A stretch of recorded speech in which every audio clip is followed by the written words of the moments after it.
FEMA decided most of the town was in a floodplain long after homes were already built. Well, now that they're gone, new houses will all have to be above ground, and that could drive people out of Pilger for good.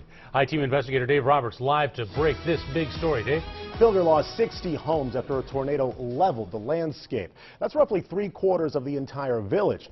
Now, interestingly, we pulled the maps, and 3/4 of Pilger is also in a floodplain, most of it right in the path of the tornado. Tearing down's been slow. Building up might be slower. You have to build at least 1 foot above the BFE, which is the base flood elevation. That means the first floor of any building must be a foot higher than a 100-year flood. It will vary anywhere to half a foot up to maybe 3 foot of fill before they can build their house. The Elkhorn River, a quarter-mile south of town, never posed much concern to Pilger homeowners.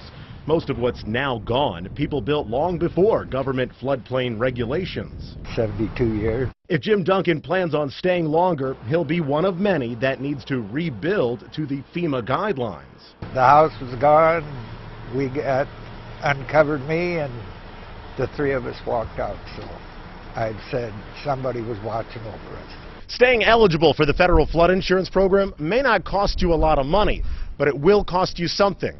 The one place that saved so many lives. After your house comes down or is substantially damaged, more than 50% of its value, then you're not allowed to have a basement anymore. Coincidentally, basements are one of the only structures that survived the deadly tornado. We went to the basement. It knocked the window out of our basement, and then the house was gone.